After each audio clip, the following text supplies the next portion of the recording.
نمازیوں کا خیال کرتے ہوئے قریب تشریف لے آئیں۔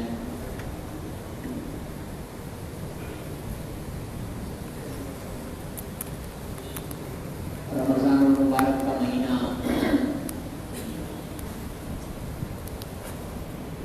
دیر سے آدھا ہونے کو آ گیا ہے۔ آج 13واں روزہ ہے، پتہ ہی نہیں چلا۔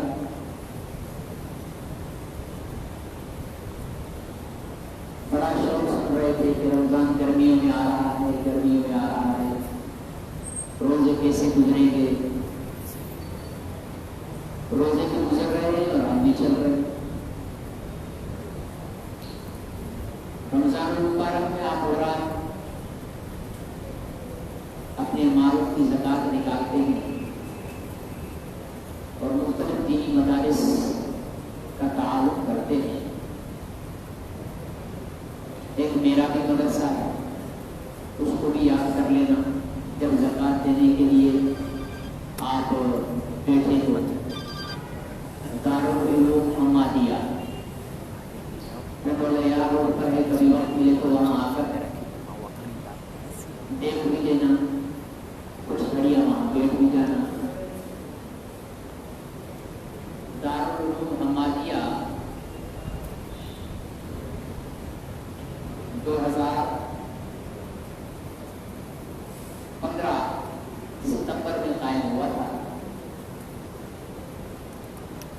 اور روایتی مدارس کی طرح یہ مدرسہ نہیں ہے کہ جس میں صرف دینی تعلیم پڑھائی جاتی ہو،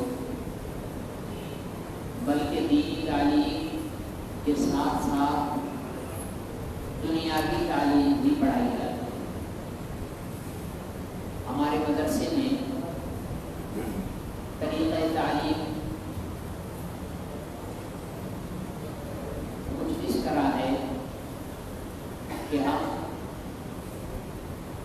چھوٹے بچوں کو داخل کرتے ہیں، 3.5 سال سے 5 سال تک کے بچوں کو،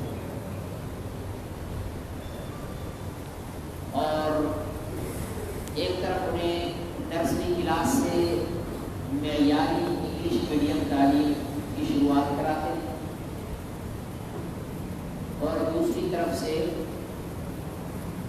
نورانی قاعدے کی تعلیم شروع کراتے ہیں۔ اور نصاب تعلیم ہم نے اس طرح رکھا ہے کہ ہمارے پاس جو بچہ نرسری کلاس کے اندر یعنی نورانی قاعدے کے اندر داخل ہوتا ہے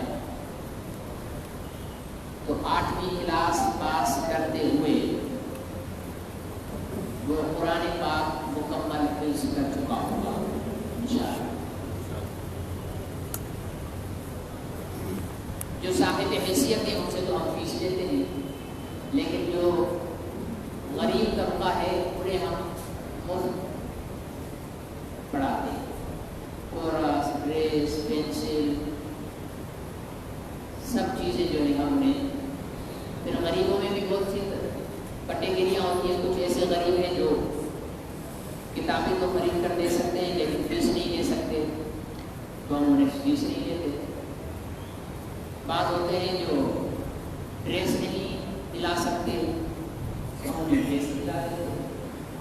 بعض بالکل یتیم بچے ہیں جن کے گھروں میں کوئی کمانے والا نہیں ہے تو ہم انہیں مکمل تعلیم فراہم کرتے ہیں۔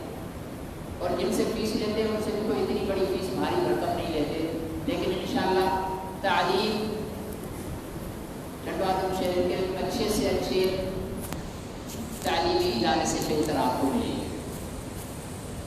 اس وقت ہمارے پاس جو بل آ گئی تھا، میں نے جب یہ شروع کیا تھا تو ہماری اپنی برادری کے مولوی حضرات بھی ناراض ہو گئے تھے کہ یہ کیا بدعت شروع کر دی ہے تم نے، انگریزی اور قرآن دونوں کو ساتھ ملا دیا ہے، یہ کر دیا ہے، وہ کر دیا ہے۔ بڑے مخالفت بھی کی اور تانے بھی کسے اور بڑی مہربانیاں کی گئی، لیکن میں نے دونوں کام کھول دیے۔ سمجھتے ہو نا، دونوں کام کھول دینا، یہاں سے سناؤ نکال دیا۔ وہ کہتے ہیں نا کہ سنو سب کی کرو من، جو میں نے ارادہ کر رکھا تھا میں وہی کرتا رہا، لوگ 2 بچوں سے شروع کیا تھا. کوئی بچہ داخل ہونے کے لیے تیار نہیں تھا کہ پتہ نہیں یہ کیسے پڑھائیں گے. 2 بچوں سے، اور وہ 2 بچے میرے اپنے تھے. 2 سے شروع کیا تھا. بہرحال پھر اپنے دوستوں کو، ملنے جلنے والوں کو فضیلت بتائی، بھائی آپ مت تو کرو، کہ ہو ہی نہیں سکتا. اللہ کے فضل سے پہلا بیچ ہمارا 10 بچوں کا شروع ہوا. پھر آج وہ 10 بچے تیسری کلاس میں اب جائیں گے رمضان کے بعد، اور ناظرہ قرآن پاک ان کا مکمل ہو چکا ہے. اور ان میں سے اکثر بچوں کا تیسرا دوسرا پارا حفظ چل رہا. ستمبر 2015 16 17 18 3 سال کے اندر یہ محنت کی کہ جو لوگ کہہ رہے تھے کہ ممکن ہی نہیں کہ قرآن بھی پڑھایا جائے اور انگریزی صاحب. اصل میں ہوتا یہ ہمارے یہاں کے بہت سارے لوگ ہیں جو چاہتے ہیں کہ یار ہمارے بچے دینی تعلیم حاصل کریں، قرآن پڑھیں، سیکھیں، لیکن پھر دنیاوی ضروریات کے لیے انہیں دنیا کی تعلیم دینا بہت ضروری سمجھتے ہیں کہ اگر ہم دنیا کی تعلیم نہیں دیں گے تو یار دنیا میں پیچھے رہ جائیں گے. جیسے آج بھی ہمیں لوگ تانے دیتے کہ مولوی صاحب وہی مسئلے پڑے دنیا چاند پہ پہنچ گئی ہے. تانے دینے والے سے پوچھو جو چاند پہ پہنچ گئے وہ تو چاند پہ پہنچ گئے، جو مسئلے پہ ہیں وہ مسئلے پہ تو کہاں ہے. تو میں نے ایک پلان ترتیب کیا کہ انہیں ایسا کیا جائے کہ جو بچے اسکول جاتے ہیں پھر وہ ٹیوشن پڑھنے کے لیے چلے جاتے ہیں. عصر کے بعد گھنٹہ 1.5 گھنٹہ محلے کی مسجد میں پڑھنے جاتے ہیں، اور گھنٹے 1.5 گھنٹے میں کوئی بچہ قرآن حفظ نہیں کرتا. اور اگر ہم مدرسے میں داخل کرا دیتے ہیں تو مدرسے والے کہتے ہیں کہ بھائی بچے کو اسکول میں نہیں بھیجو، سارا ٹائم. تو ایسا شخص جو اپنے بچے کو قرآن پڑھانا چاہتا ہے لیکن اسکول بھی پڑھانا چاہتا ہے وہ پریشان ہو جاتا ہے کہ اس کو اسکول میں بھیجوں یا مدرسے میں بھیجوں. تو الحمدللہ یہ ہم نے اپنے علاقے میں پہلا، بلکہ پورے ضلع میں سمجھوں گا پہلا ایسا جو ہے وہ تعلیمی سسٹم شروع کیا ہے کہ ایک ہی وقت میں ایک ہی چھت کے نیچے قرآن پاک کی تعلیم بھی دے رہے تھے اور اسکول کی تعلیم بھی دے رہے ہیں، اور دونوں تعلیمیں ہوتی ہیں. صبح سے شام تک بچے ہمارے پاس رہتے ہیں، اپنا کھانا پینا لے کر آتے ہیں. وہ اس لیے لے کر آتے ہیں کہ ہمارے پاس ابھی گیس کی سہولت نہیں. وہ کہی تھی ماشاء اللہ آپ کو پتا تو ہے کہ سرکاری کام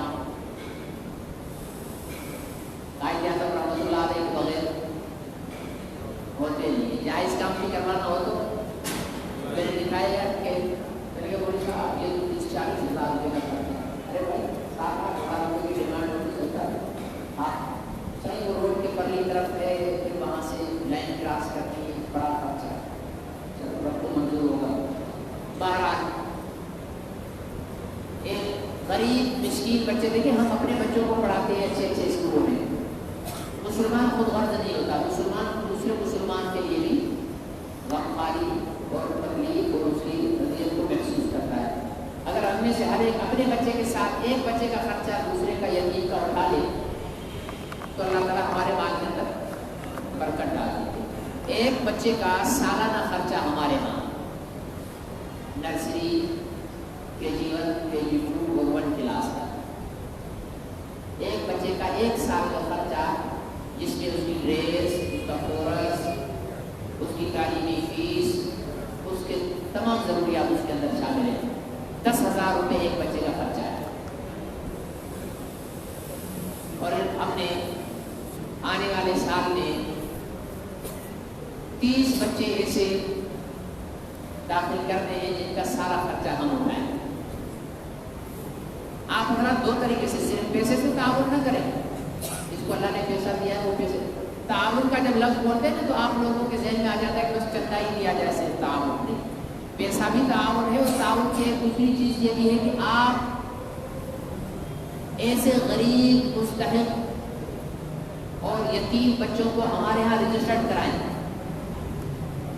جن کی آپ خود گواہی دے سکیں کہ واقعی یہ واقعی زکوٰۃ کا مستحق ہے، ہم اس کو جانتے ہیں، اگر اس بچے کو آپ پڑھا لیں گے تو یہ بھی تعاون ہے.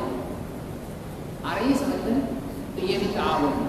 تو بہرحال رسید میرے پاس بھی موجود ہے، بچے کے پاس بھی موجود ہے. اسی وقت آپ اپنی زکوٰۃ، عطیہ، صدقہ جو کچھ بھی ہو دینا چاہیں. کوئی زبردستی نہیں ہے کہ ہم آپ سے زبردستی لیں کہ نہیں بھائی تو لازمی طور پر. ہمارا کام تو آواز لگانا ہے جس کی سمجھ میں آئے اور جو اعتماد رکھتا ہو. ٹھیک ہے نا؟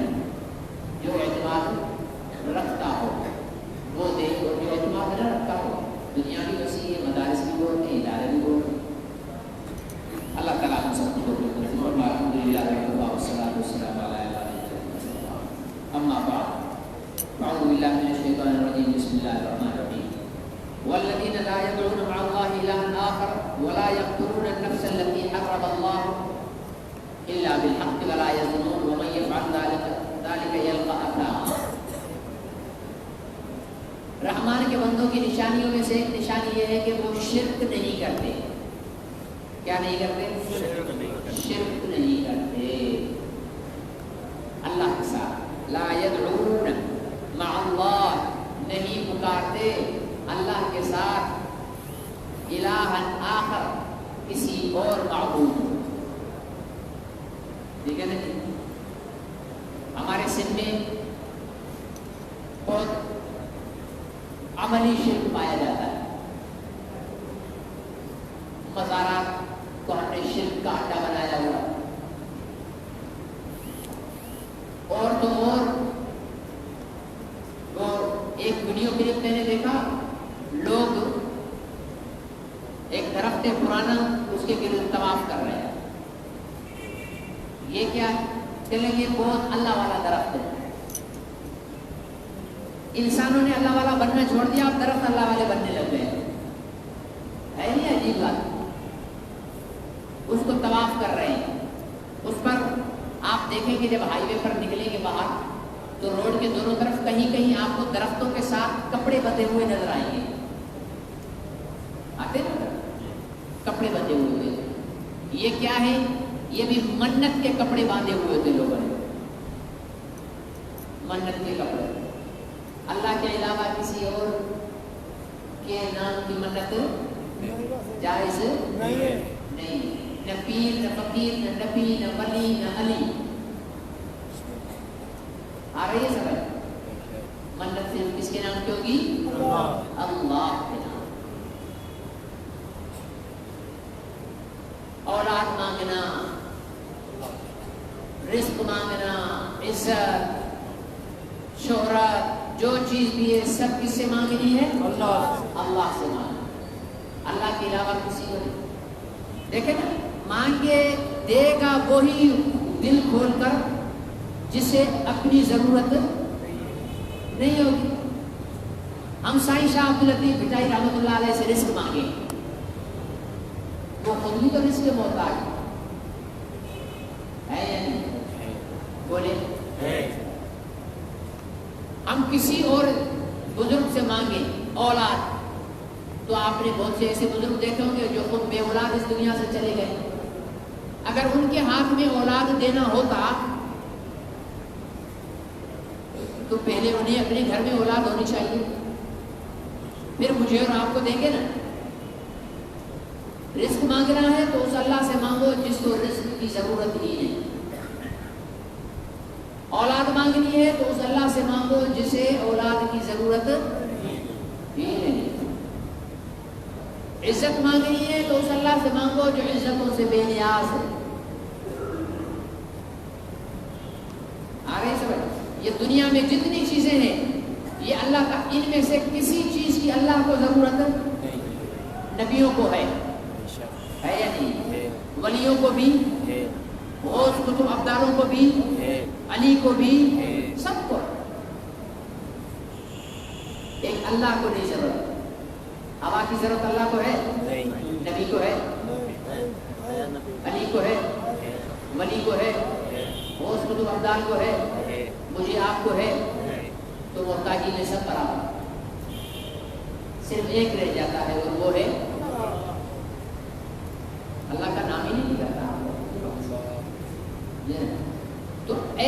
اللہ رہ جاتا ہے جو ان ساری محتاجیوں سے پاک ہے. تو اسی ایک کو پکارو، اسی ایک کو پکارو. ہمارے لوگ کہتے ہیں وسیلہ، مانتا ہوں میں وسیلہ ہے، لیکن وسیلے کی غلط تعریف نہیں کی جائے. ہمارے لوگ کہتے ہیں دیکھو نا جی، ٹینکی سے پانی تبھی آئے گا نا، پائپ لگائیں گے، ٹوٹی لگائیں گے، پھر آئے گا نا. نعوذ باللہ، تم نے اللہ کو ٹینکی سمجھا ہوا ہے؟ اللہ نے خود ڈائریکٹ کہا ہے 5 ٹائم میرے پاس آ بندے. صحیح ہے نا؟ 5 ٹائم میرے پاس آ، نماز پڑھ، مجھ سے مانگ. تو مجھے کسی واسطے کی ضرورت وہ تو تب ہے جب اللہ تعالیٰ. اور لوگ کہتے ہیں جناب دیکھو نا، بادشاہ کی دربار میں جاؤ گے تو سب سے پہلے کس کا سامنا کرنا پڑے گا؟ دربار پر کھڑے ہوئے سنتری کا، چوکیدار کا. پہلے اس کو راضی کرو گے پھر بادشاہ کے پاس جاؤ گے. اور عقل کے اندھے، یہ دنیا کے بادشاہوں میں سنتری، اللہ نے کوئی اپنی دربار میں سنتری نہیں رکھا ہوا ہے یا نہیں ہے؟ اللہ نے رکھا ہے؟ کوئی ہے اللہ کی دربار میں سپاہی جو ہمیں آنے سے پہلے تلاشی لے کر ہمیں مسجد میں بھیجتا ہو، یا اس کو منانا پڑتا ہو کہ ہم اللہ کے پاس جا رہے؟ نہیں، اللہ ڈائریکٹ اپنے بندے کو. اگر کسی مسجد میں سیکورٹی کی وجہ سے تمہیں نہیں بھی جانے دے رہے، روڈ پہ مصلی بچھا لو، اللہ سے وہی ملاقات ہو جائے. اللہ سے ملاقات وہ، کیونکہ نحن اقرب الیہ من حبل الورید، انسان کی شہرگ سے زیادہ قریب ہیں ہم. اللہ فرماتے ہیں شہرگ سے زیادہ قریب ہیں ہم. اب جو یہاں ہے ہم اس کے لیے وسیلے ڈھونڈتے پھر رہے ہیں. وہ یہاں ہے، اس سے بھی زیادہ قریب ہے. ہم سفر کر کے جا رہے ہیں شاہ عبداللطیف بھٹائی کے پاس، بیٹا دھڑی پٹڑی جان، کلندر شہباز و شر خیر ہو جے. اور ملتان پہنچے ہوئے تھے حضرت بہاؤالدین زکریا ملتانی رحمۃ اللہ علیہ کی مزار پر، وہاں جا کر مانگ رہے ہوتے. ارے وہ تیرے ادھر موجود ہے، یہی مانگ رہے. اس سے تو وہ ناراض ہوا، میں تو اس کے شہر کے قریب ہوں، یہ ادھر بھاگتا پھر رہا ہے. وسیلہ مانگنا کیا؟ وسیلہ کیا ہے؟ وسیلہ یہ ہوتا ہے کہ یا اللہ اپنے فلاں بندے کے صدقے میں میری یہ حاجت پوری فرما. اس میں کوئی حرج نہیں کر سکتا. لیکن یوں کہیں کہ اے فلانے اللہ کے ولی، ہمیں اللہ سے تو یہ لے کر دے، کیوں بھائی تیرے پر اللہ نے پابندی لگائی ہوئی ہے لینے کی؟ یہ غلط ہے. سمجھ گئے؟ یہ کہو کہ یا اللہ اس بندے آپ. اور ایک بات یاد رکھو، مزار کی زیارت کے لیے سفر کرنا اسلام میں جائز نہیں ہے. ہاں آپ چلے گئے بھٹشا، ویسے ہی چلے گئے اپنے کام سے، پھر آپ نے سنا یار یہاں پر بہت بڑے بزرگ کی مزار ہے، چلو چلے جاؤ، پھر چلے جاؤ تو ہوگا. آپ ملتان اپنے کام سے گئے، پھر آپ کو پتا چلا یار یہاں تو بہاؤالدین زکریا ملتانی، شاہ رکن عالم وغیرہ وغیرہ کی مزار ہے، چلو یار مزار پر چلتے بزرگوں کے لیے دعا کر لیتے ہیں. کس کے لیے دعا کر لیتے ہیں؟ ہاں، بزرگوں سے نہیں، بزرگوں کے لیے، بزرگوں سے نہیں. سے دعا کی تو ایمان کا بیڑا غرق. بزرگوں کے لیے یا اللہ ان بزرگوں کی تو مغفرت فرما، ان کے درجات بلند فرما، ٹھیک ہے نا. اور ان کے صدقے میں یہ تیرے محبوب بندے ہیں، ان کے صدقے میں تو ہمارے گناہوں کو معاف فرما، ہماری بخشش فرما، ہماری یہ حاجت پوری فرما، ہماری یہ حاجت پوری فرما. آ گیا سمجھ میں؟ اس طرح دعا کرو، ہاتھ اٹھا کر کرو کوئی حرج نہیں، ہاتھ گرا کر کرو کوئی حرج نہیں ہے. یہ کوئی ایمان اور کفر کا مسئلہ نہیں ہے. لیکن مانگنا کس سے ہے؟ ایک شرک ہے جو اللہ معاف نہیں کریں گے، باقی ہر چیز معاف کر دیں گے. شرک ہوگا تو کتنی بھی نیکیاں کر کے آؤ جہنم میں. شرک نہیں ہوگا تو اللہ تعالیٰ معاف فرما دیں گے کہ ٹھیک ہے شرک نہیں ہے، یہ بندہ خالص میرا ہے، توحید والا بندہ ہے، تو اللہ تعالیٰ معاف فرما دیں گے. اس لیے شرک سے بچو. یہ دھاگے باندھ لیتے ہیں، کڑے پہن لیتے ہیں، آگے سمجھ میں، کڑے پہن لیتے ہیں، دھاگے باندھ لیتے ہیں. دیکھیں کبھی کسی کو باندھے ہوئے؟ دیکھتے ہو نا؟ یہ سب ڈبوں سے کچھ بھی نہیں ہے. ہمارے پاس اتنا بڑا قرآن موجود ہے، اس کے بعد کسی دھاگے کی ضرورت رہتی ہے؟ نہیں. ہمارا رب ہر وقت ہم سے رابطے میں ہے، اس کے بعد ہمیں کسی کی کیا ضرورت ہے؟ اس لیے ان خرافات میں نہیں پڑے، یہ شرک کی طرف جانے والے کام ہیں. فرمایا کہ رحمان کے بندے اللہ سے شرک نہیں کرتے اور نہ قتل کرتے ہیں نہ حق، مطلب حق قتل بھی ہوتا ہے. ایک قتل ناحق ہے اور ایک قتل حق ہے. قتل ناحق کیا ہے؟ بے قصور کسی کو مار دینا. قتل حق کیا ہے؟ گستاخ رسول کو چھوڑ دینا، قتل کر دینا، قاتل کو قتل کرنا، شادی شدہ زانی کو سنسار کرنا، یہ قتل حق ہے. لیکن یہ آپ کو اور مجھے کرنا قتل حق نہیں ہے، یہ حکومت کی ذمہ داری ہے، وہ قتل ہے. ٹھیک ہے نا؟ ایسے نہیں آپ اٹھائیں گے تلوار بندوق اٹھائیں گے یہ قاتل مارو اس کو، ایسے تو ہر کوئی ایک دوسرے کو مارنے لگ جائے گا. اس لیے قوانین، اسلامی سزائیں، ان کا نفاذ حکومت کا فریضہ ہے، وہ نہیں کرتی ہے تو لٹکیں گے حکمران. خود آپ اور میں نہیں لٹکیں گے، آپ اور میں اس معاملے میں لٹکیں گے جو ہمارا ذمہ. تو ناحق قتل بھی آج کل تو اللہ معاف فرمائے، چھوٹی چھوٹی بات پر قتل کر دیں، زمین کے ٹکڑے پر، روپے پیسے پر، جائیداد پراپرٹی. باپ کو قتل کر دیتے ہیں، باپ کو قتل کر دیتے ہیں. پچھلے سال کی بات ہے، شاید یہی کٹو آدم میں انصاری پاڑے کی طرف اس نے بیٹوں نے اپنے باپ کو قتل کر دیا ملکیت کے لیے. باپ نے کر لی دوسری شادی، ٹھیک ہے جی. اب بیٹوں نے کہا یہ تو اماں جی ہماری دوسری آ گئی، پہلی اماں جی سے جان چھوٹی نہیں ہے، دوسری آ گئی ہے، اب پراپرٹی ہو جائے گی تقسیم، لہٰذا ابا جی کو پٹکا دو. وہ ابا جی کو مارا، خود بھی اندر چلے گئے، پراپرٹی دوسرے لے. تو اس طرح لوگ قتل کر دیتے ہیں. یہ قتل کرنا، ناحق مسلمان کو قتل کرنا 100 دفعہ کعبۃ اللہ کو گرا دینے سے بھی بڑا جرم ہے. سمجھ رہے ہو؟ 100 دفعہ کعبۃ اللہ کو گرا دینے سے بڑا جرم ہے ناحق کسی مسلمان معصوم کو قتل کرنا. ناحق تو کسی کافر کو بھی قتل کرنا جائز نہیں ہے. ہم مسلمانوں کو مارتے پھر رہے ہیں، غیر مسلم کو بھی قتل کرنا جائز نہیں ہے. جو امن پسند غیر مسلم ہے، تمہارے ملک کے قوانین کو مانتے ہیں، تسلیم کرتے ہیں، اس کو بھی قتل کرنا جائز نہیں ہے. آگے فرمایا ولا یزنون، اور نہ وہ زنا کرتے، زنا بھی نہیں کرتے. اس کی تفصیل پہلے گزر چکی ہے. وَمَن يَفْعَلْ ذَلِكَ يَلْقَى أَثَامًا، اور جس کسی نے یہ کام کیے، کون سا؟ شرک کیا، قتل کیا، زنا کیا، تو کیا ہوگا؟ یلقا ساما، وہ بڑے گناہ میں جا پڑا. یہ بہت بڑا گناہ. یضاعف لہ العذاب، اس کے لیے دگنا ہوگا عذاب یوم القیامہ، قیامت کے دن. ویخلد فیہ مہانا، اور پڑا رہے گا اس میں ہمیشہ، خار ہوگا. جو شرک کرنے والا ہوگا وہ ہمیشہ جہنم میں ہمیشہ رہے گا، خار ہو کر پڑا رہے گا. ہاں الا من تاب، مگر جس نے توبہ کی، وآمن، پھر ایمان لے آیا، کیونکہ شرک کی وجہ سے کافر ہو گیا نا، توبہ کی شرک سے، پھر ایمان لے آیا، وعمل صالحا، پھر نیک اعمال کرنے لگ گیا. 3 کام کرنے ضروری ہے. توبہ کی، توبہ کے معنی کیا ہے؟ توبہ کے معنی ہے لوٹ کر آنا. کیا معنی ہے؟ لوٹ کر آنا.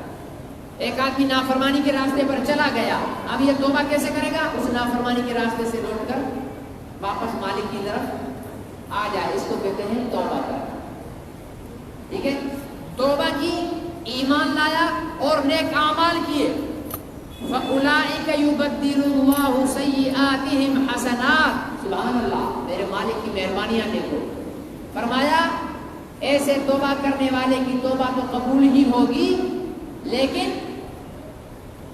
بدل دیے جائیں گے اس کے گناہ نیکیوں میں. اس کے گناہ نیکیوں میں بدل دیے جائیں گے.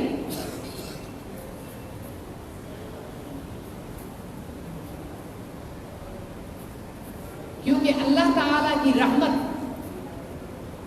ہر چیز کو ڈھانپتے ہوئے، اس کی رحمت سے بڑی کوئی چیز نہیں ہے. انسان کا کوئی گناہ نہیں. یہ آسمان اور زمین کا خلا اتنا بڑا بھی اگر کسی نے گناہ کیا ہے نا تو وہ اللہ کی رحمت کے سامنے چھوٹا ہے. ساری زندگی وہ ایک ڈاکو تھا، اس کے دل میں خیال پیدا ہوا کہ یار بہت انگریزی کر لی، اب معافی مانگو، توبہ کروں. وہ چلا گیا ایک میرے کسی مولوی کے پاس. یہ لگا مولوی صاحب میں نے 99 قتل کیے، ڈاکے تو بہت مارے، بہت ظلم کیے، میرے لیے کوئی توبہ شوبہ تھی. اس نے کہا حل کرے دفاع حدیث ہے یا منحوس قاتل نہیں ہے تیرے لیے توبہ. اس کو آیا اس سے نے کہا جا 99 مارے، اس مولوی کو تو نہیں چھوڑنا ہے، 10 مولوی کو بھی مار دیا، جا 100 پورے. پھر وہ چلا گیا کسی اور مولوی صاحب کے پاس، اللہ والے کے پاس. اسے کہنے لگا صحیح میں نے 100 قتل کیے، کوئی گنجائش، کوئی توبہ؟ میں نے کہا ہاں کچھ بھی نہیں ہے اللہ کی رحمت کے سامنے. اللہ کی رحمت کے دروازے کھلے، توبہ کر. تو اس نے کہا کہ توبہ کرنے کے لیے کیا کرنا پڑے گا؟ تو بس جرم چھوڑ دے، فلانی بستی ہے اللہ کے نیک بندوں کی، وہاں چلا جا، ان کے ساتھ جا کر رہے. تو اس نے کہا ٹھیک. اب یہ چل دیا،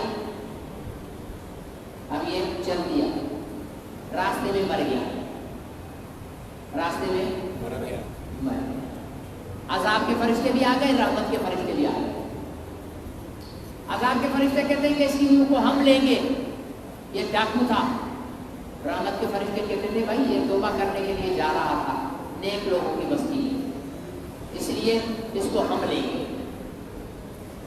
دونوں میں ہو گیا اختلاف. دونوں فرشتے اللہ کے پاس. اللہ تعالیٰ نے فرمایا ایسا کرو زمین کی پیمائش کر لو، زمین کی پیمائش کرو، دیکھو یہ نیک لوگوں کی بستی کے زیادہ قریب تھا یا نافرمانوں کے. اگر نافرمانوں کے قریب ہے تو عذاب کے فرشتے لے جاؤ، فرما برداروں کے قریب ہے تو رحمت کے فرشتے لے جاؤ. اور تھا وہ نافرمانوں کے قریب، لیکن اللہ نے کرنا اسے معاف، اللہ نے معاف کر. فرشتے جب تک یہاں پہنچے اللہ نے زمین کو حکم دے دیا، زمین سکڑ گئی. فرما برداروں والی سائڈ والی زمین سکڑ کر اس کے قریب آ گئی اور نافرمانوں والی زمین پھیل گئی. فرشتوں نے آ کر جب دیکھا تو کہنے لگے اللہ یہ تو فرما برداروں کے قریب ہے، فرمایا اس کو لے جائے رحمت والے فرشتے. تو اللہ یوں بھی معاف کرتے ہیں، لیکن شرط یہ ہے کہ نیت سچی ہونی چاہیے.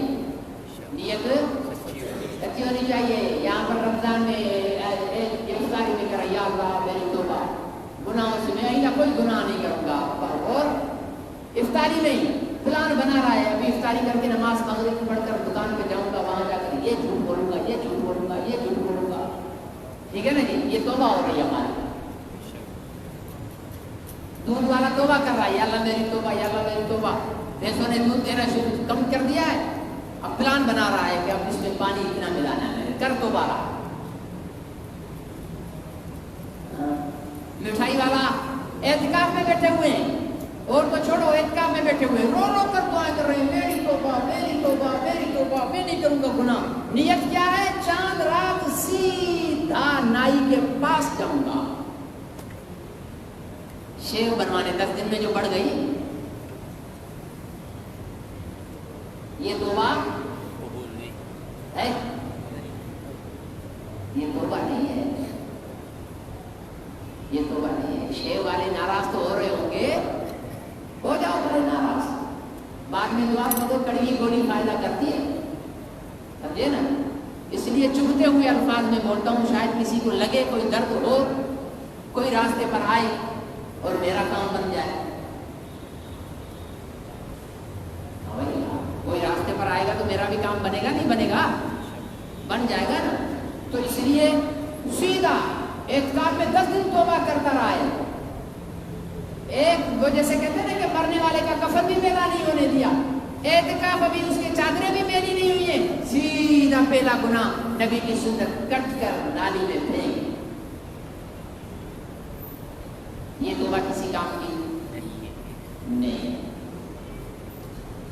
اس لیے توبہ کرو، سچی توبہ۔ توبہ کی 3 شرطیں میں کئی بار بیان کر چکا ہوں۔ توبہ کی کتنی شرطیں؟ 3 شرطیں۔ نمبر 1، جس گناہ میں مبتلا ہو اس سے ہاتھ کھینچ لو کہ اب میں یہ نہیں کروں گا۔ نمبر 2، جو گناہ کر چکا اس پر شرمندگی اور پشیمانی اور افسوس ہو۔ نمبر 3، آئندہ گناہ نہ کرنے کا پکا ارادہ، اب آئندہ یہ گناہ نہیں کروں گا، یہ ہوگی سچی توبہ۔ باقی اگر زبان سے صرف توبہ توبہ کر کے دودھ والے نے پانی پلانا ہے، دوائیوں والے نے کمپنی میں ملاوٹ کی دوائیاں بنانی ہے، کنڈے پہ بجلی چلانی ہے، بغیر ٹکٹ کے سفر کرنا ہے، کھڑے روڈوں پر لگا کر لوگوں کو پریشانی کا سبب بنانا ہے، داڑیاں مڈانی ہے، جھوٹ بولنے ہیں، گالیاں دینی ہے، دوسروں کی بہن بیٹیوں کو مزے لے لے کر چوڑیاں پہنانی ہے ہاتھوں میں، اور کہنا جی کون سا مجبوری ہے، کیا مجبوری ہے؟ نہیں پہنو، ٹھیک ہے نا جی؟ تو یہ سارے دھندے کام کرنے ہیں اور پھر توبہ توبہ بھی کرنی ہے۔ تو سبا برکت توبہ برلت دل پر حد ہوتے گناہ معصیت را بندہ سے آئے پر استغفار ماں۔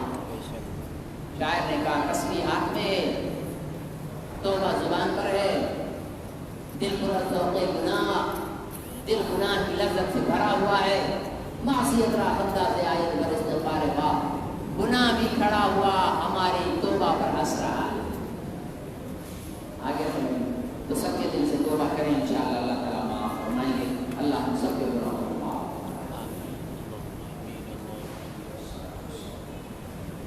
اللہم اعصم